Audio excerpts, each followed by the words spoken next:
You say? It's the Lakers, Rachel. Rob Pelinka went out there in free agency, and he did his thing. He went out there and got free agents like the Lakers lost and didn't win the championship. When you look at him getting Dennis Schroeder, Montrezl Harrell, who we stole from the Clippers, who was the sixth man of the year, and then you go out there and get Wes Matthews for 3.6, one of the best two-way players in the game today. Not the best, but one of the best. And then you go and land Marc Gasol,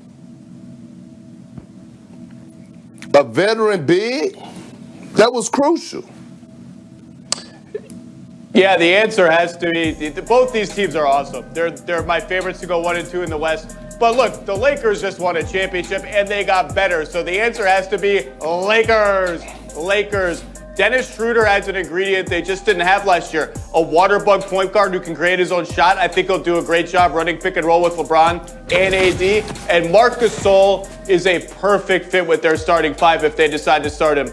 Same level of interior defense as Dwight and JaVale, maybe even a little better, except he can shoot threes and space the floor for Anthony Davis. So all of a sudden when Anthony Davis is posting up, the lane is clear. Anthony Davis's pick and roll diving to the rim, the lane is clear. And oh, by the way, if you decide to put your center on Anthony Davis and try to hide your power forward on Marc Gasol, he can take that guy down to the weight room. You throw in Montrezl Harrell, maybe keep him in a six-man, kind of roll off the bench. I think the Lakers had an amazing offseason. Clippers are doing great, but when you win the championship, you get the benefit of the doubt. It really does seem like a long time ago, guys, right? That the narrative out there was, gee, I don't know if players want to play with LeBron. Kyrie left. Kevin Durant didn't want to come. Kawhi Leonard didn't want to come to Lakers and play with him. Guess what? Guys seem to be wanting to play on that Lakers team. And such an interesting thing happened with the Lakers last year, and I wanted to ask you guys about it because last summer, I said once they built that roster, gee, I'm worried about their perimeter defense. I was very concerned about where that was going to come from. And if you look at the numbers of where this Lakers roster, their core players were the previous season, look at their defensive numbers from last season, you can see where that concern was. But then look at this past season. Every single guy got better. I mean, much better. And I would say this is in some ways the Frank Vogel effect. This is in some ways LeBron getting serious on defense the way he hadn't in the previous few years. But it has sort of made me wonder, how do we account for this thing when looking at rosters to say, some of these guys might be so much better consistently 1 through 8 there than they were the previous season. Zach, when you see those numbers, what do you do when you evaluate rosters? Well, a lot of those numbers, those are team defense or individual defensive ratings. Those are really heavily dependent on your team context. So when you add in Anthony Davis and you add in engaged LeBron James and you retool the team around them, everybody's defensive numbers are going to get better. So I don't put a huge amount of stock into those numbers. I just think the Lakers got better talent, including a defensive player of the year level player in Anthony Davis, a coach who's going to stress defense from day one. And they came out with the mindset of, we're building our team defense and out. And when you do all those things together, yeah, everybody's numbers are going to improve. I don't think, and everyone bought in. Guys who maybe hadn't bought in as much in the past bought in. So that's what happens. And I do think they can carry that over into this season. And as you pointed out, Rachel, their perimeter depth, just as good now as it was when they won in the bubble, maybe even better.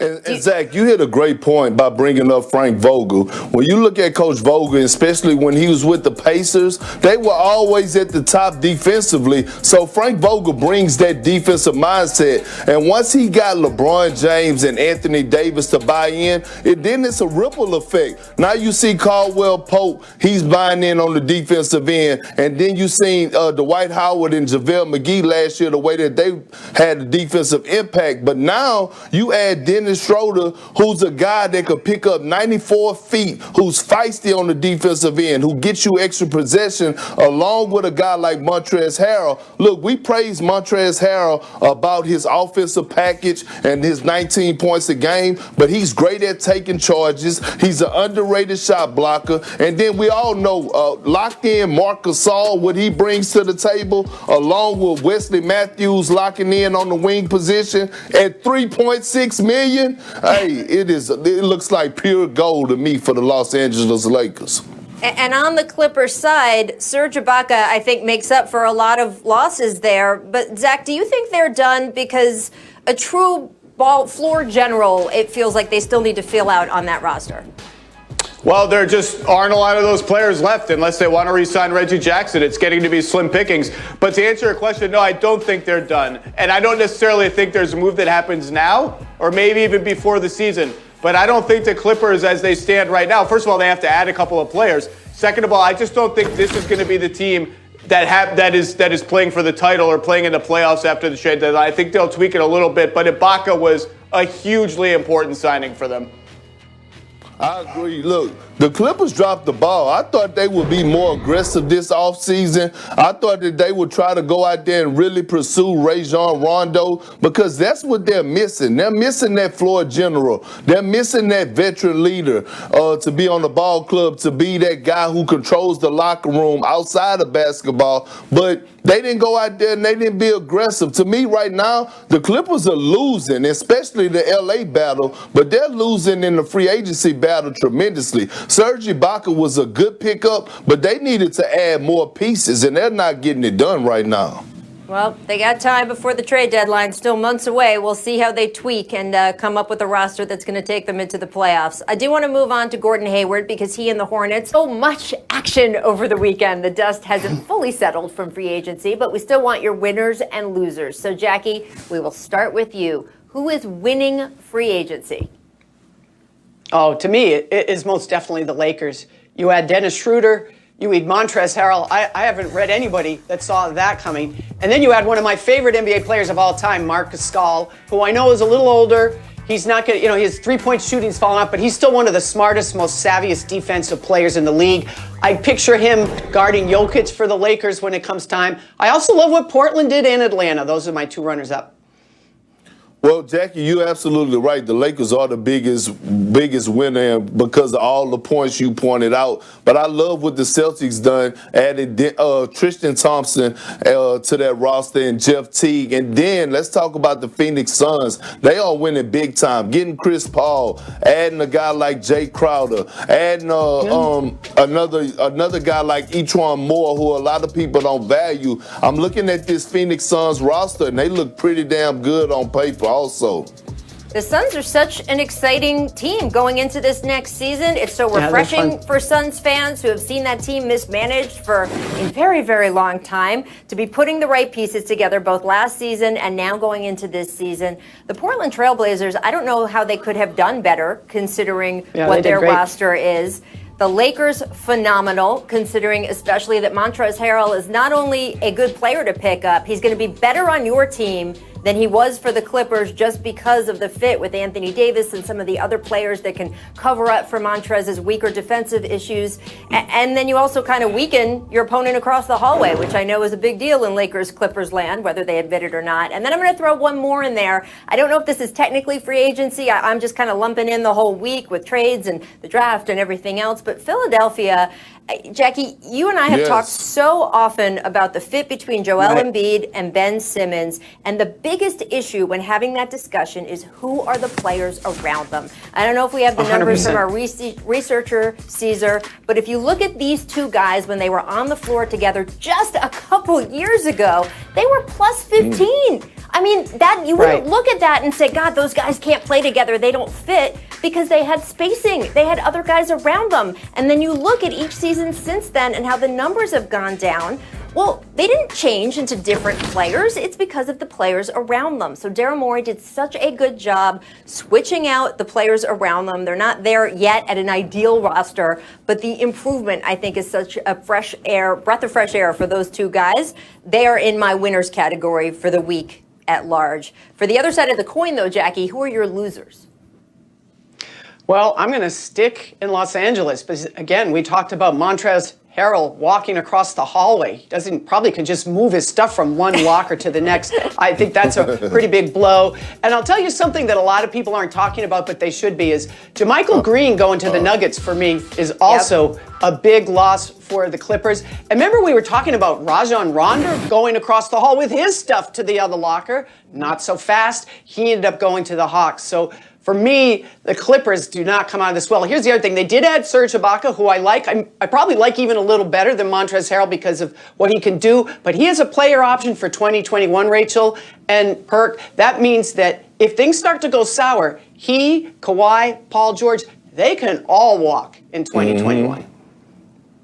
Well, my biggest loser is the Rockets. Here you got your two franchise guys asking to be traded right now, and you go out there and you sign Christian Woods. Look, Christian Woods is a good young player, but he's not moving the needle, and you let all these guys walk away and don't make any type of moves to make your stars happy, especially James Harden, to try to keep him. So right now, the biggest loser in free agency is the Houston Rockets. They're dropping the ball tremendously. But I would like to add one more thing. The Denver Nuggets are a loser right now to me because they lost Jeremy Grant. And I thought they should have did everything in their power to keep him, especially the way that he defends, his length, size, athleticism, and in the Western Conference where you need a guy like that to watch LeBron James, Kawhi Leonard, and all these athletic wings, even a Kevin Durant, and you let him walk away. I thought Denver really lost on that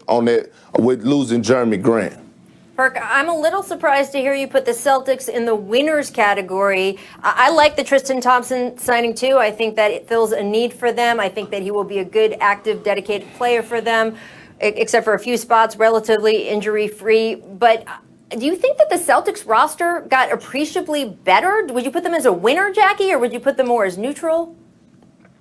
I would not put him as a winner. Gordon Hayward walked away for nothing. And I'm telling you, people don't understand how important Gordon Hayward was to the Celtics. This is a guy who put aside his ego, put aside the number of shots. He was the best facilitator on that team last year. And the shots that he did make, he was very efficient. Now, I get that everybody looks at the dollar signs. Was he worth $34 million? Would I have paid him what the Charlotte Hornets paid him if I were the Boston Celtics? No, I wouldn't. But he still walked away without you getting anything for him. I don't consider that a win. Yeah. Well, I do. Go ahead.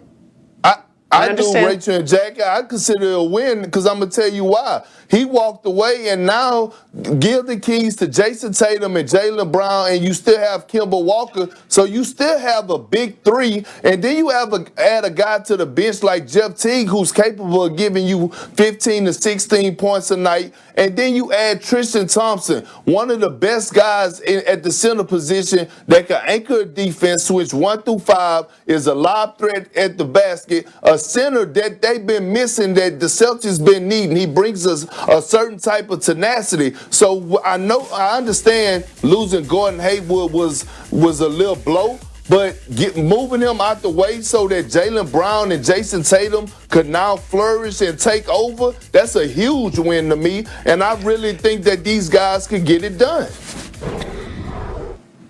Well, time will tell, Perk. If you're right, we'll see. It's a competitive Eastern Conference. You've got Brooklyn that we know will get better with Kevin Durant coming back and Kyrie healthy. We know Miami, they're going to be dogs, and we know Milwaukee is ready to run. So we'll see what that Eastern Conference looks like and where the Celtics fall in there.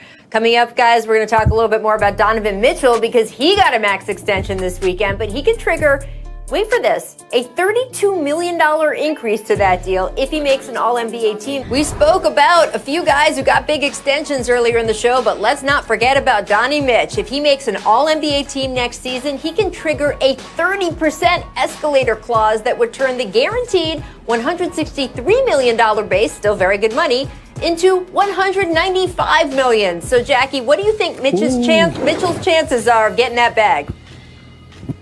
Well, it's definitely trending in that direction, Rachel, but here's the problem. Think about the people that were not All-NBA last year.